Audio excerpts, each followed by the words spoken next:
Hello friends, let's start our exercise. Exercise A from WH questions to underline parts. અહીંયા જેની નીચે underline છે એને આપણે શું કરવાના છે?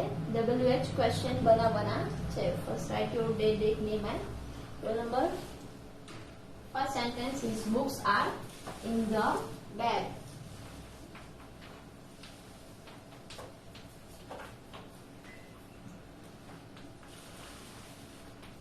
Books are in the bag. આમાં અંડરલાઈન શેમાં છે? તો કે in the bag. તેની પુસ્તકો બેગમાં છે. તેની પુસ્તકો ક્યાં છે? તો જવાબ મળે કે બેગમાં. તો એ શું દર્શાવે છે? પ્લેસ. તો પ્લેસ હોય તો એનો ક્વેશ્ચન કેનાથી બનશે? હંમેશા where થી. એટલે પહેલા શું આવશે?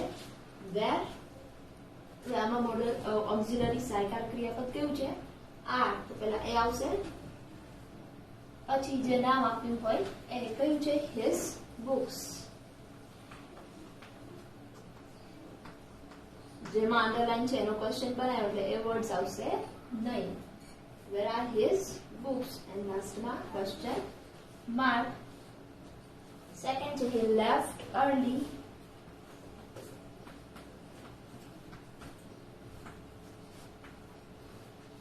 because he had a headache.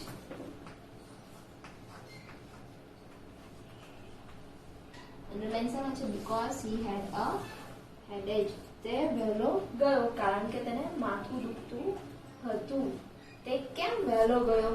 તો જવાબ મળે કે કારણ કે એને માથું દુખતું હતું. પ્રશ્ન કેનાથી પૂછો? કેમથી. તો કેનાથી આવશે? અહીંયા WH માં why થી. why એટલે શા માટે. એટલે WH મૂકવાનું. હવે આમાં મોડેલ ઓક્ઝિલરી છે નથી તો મેઇન વર્બ કયું છે? લેફ્ટ. ભૂતકાળ છે. ભૂતકાળ હોય તો અહીંયા શું લખશો? did. હવે પહેલાથી લખતા જઈએ એટલે શું આવશે? પહેલા he. સબ્જેક્ટ જે છે એ did લખ્યું તો લેફ્ટ એનું V1 એટલે શું થઈ જશે? Leave. why did he leave? અને બાકી કઈ રહ્યું? early. and લાસ્ટમાં ક્વેશ્ચન માર્ક. તો જવાબ મળશે કે because he had a headache. Now let's see the third. Rita wrote a beautiful poem.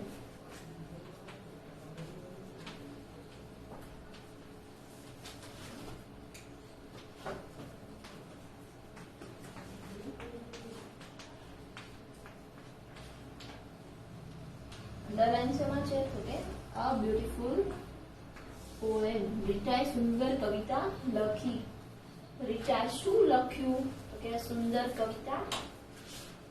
પ્રશ્ન કેનાથી પૂછ્યો આપણે? શું તો અહીંયા કેનાથી આવશે? what થી. સહાયકારક ક્રિયાપદ છે નથી. મેઇન વર્બ કયું છે? wrote. અને ભૂતકાળ છે તો અહીંયા શું મૂકશો? did. હવે સબ્જેક્ટ એટલે પહેલા શું આવશે? રીટા. હવે આ did લખી તો wrote નું શું થઈ જશે? write. what did Rita write? તો જવાબ મળે કે a beautiful poem. next, Malika was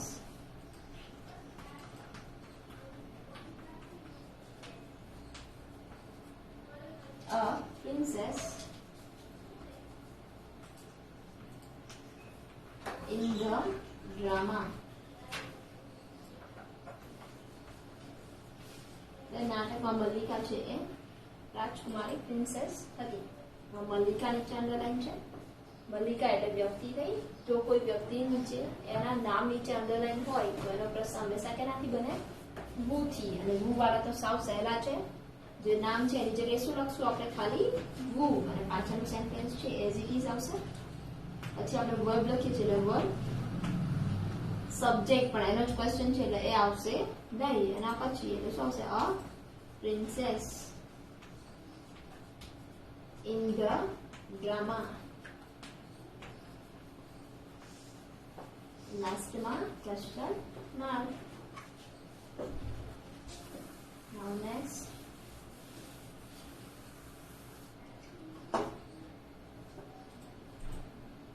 He took a stroll during the break.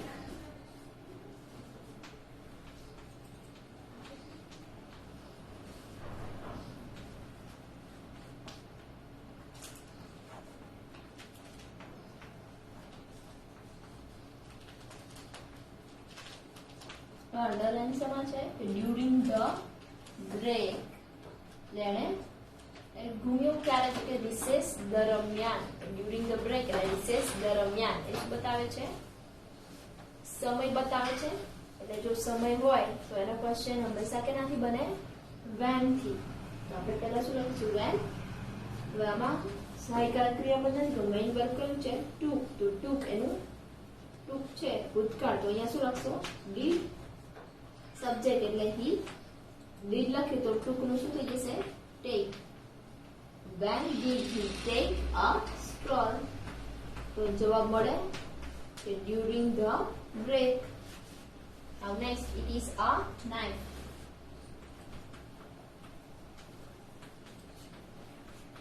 તે છરી છે. અંડરલાઈન શેમાં છે? a knife. તે શું છે? તો જવાબ મળે કે છરી શું. તો એનો ક્વેશ્ચન કેનાથી બનશે? what થી. એટલે પહેલા શું લખશો? what. પછી વર્બ એટલે કયું આવશે? is. સબ્જેક્ટ એટલે it. what is it? તો જવાબ મળશે કે a knife. Now next.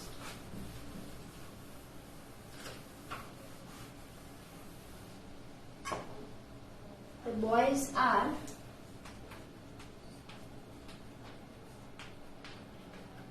on the playground. Underline શેમાં છે? On the playground. છોકરાઓ રમતના મેદાન પર છે. છોકરાઓ ક્યાં છે? તો જવાબમાં મળે કે રમતના મેદાન પર ક્યાં. એટલે જવાબમાં પ્લેસ મળી તો પ્રશ્ન કેનાથી બનાવશો? વેર થી. એટલે વેર સહાયકારક ક્રિયાપદ કયું છે? આર. એટલે લખશો વેર આર. સબ્જેક્ટ એટલે શું આવશે? The boys. તો જવાબ મળશે કે on the playground. Now next, the street is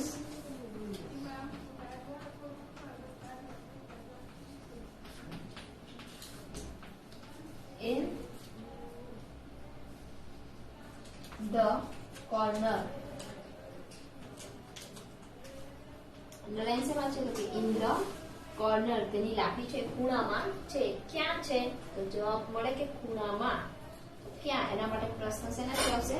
વેર થી. એટલે પહેલા વેર એમાં સહાયકારક ક્રિયાપદ કયું છે? કે is. એટલે પહેલા એ આવશે is.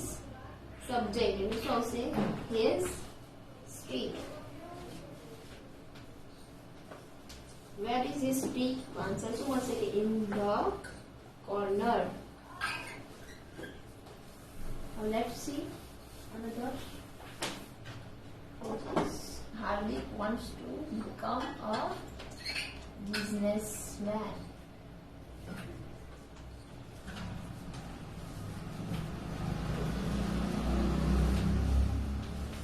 Wants to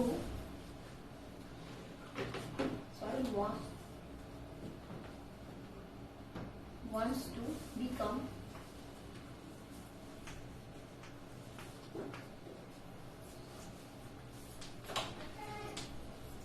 businessman.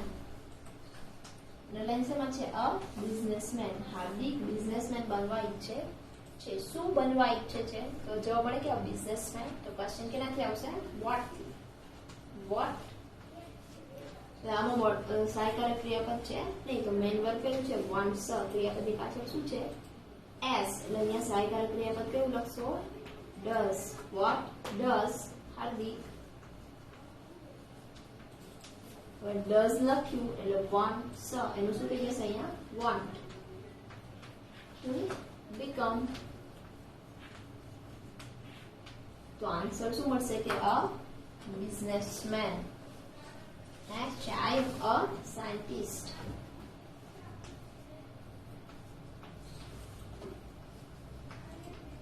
હું વૈજ્ઞાનિક છું. અંડરલાઈન શેમાં છે? A scientist. તો તો પ્રશ્ન તમને કોક એવું પૂછે કે તમે શું છો, તો તમે જવાબ આપશો ને કે હું વૈજ્ઞાનિક છું. એટલે તમે, તો એના માટે અહીંયા આપણે પ્રોનાઉન કયું યુઝ કરશું? યુ. શું એટલે એને ક્વેશ્ચન કેનાથી બનાવશો? વોટ થી. મોડલ ઓક્સિલરી એમાં શું છે? એમ. આઈ છે એટલે એમ, પણ આપણે અહીંયા યુ નો યુઝ કરશું એટલે કયું આવશે?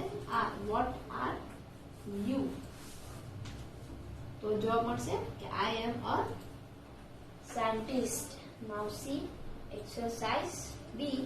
Translate into English. એટલે અંગ્રેજીમાં ભાષાંતર કરો. ફર્સ્ટ સેન્ટેન્સ શું છે? પહેલી છોકરી કોણ છે?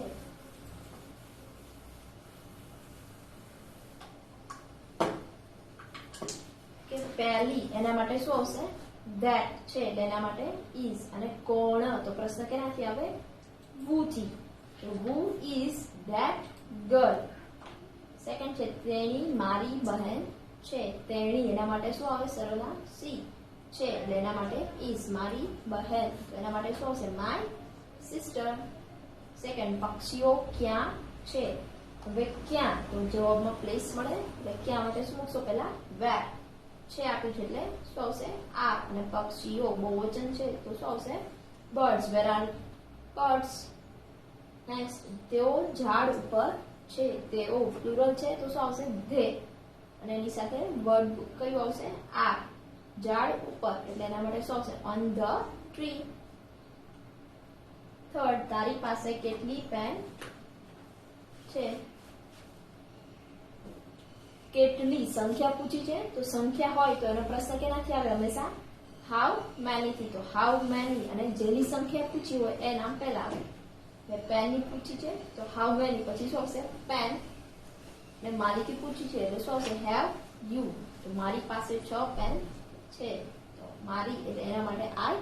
માલિકી બતાવે છે એટલે શું આવશે? Have 6 pen. તો એના માટે શું આવશે? 6 પેન્સ.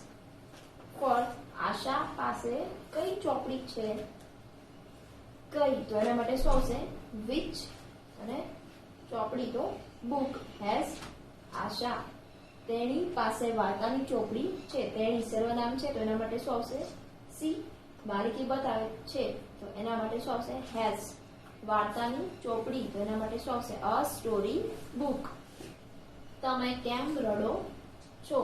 કેમ તો પ્રશ્ન કેનાથી આવશે? વાય થી છે એના માટે આર. Why are. તમે એટલે શું આવશે? યુ.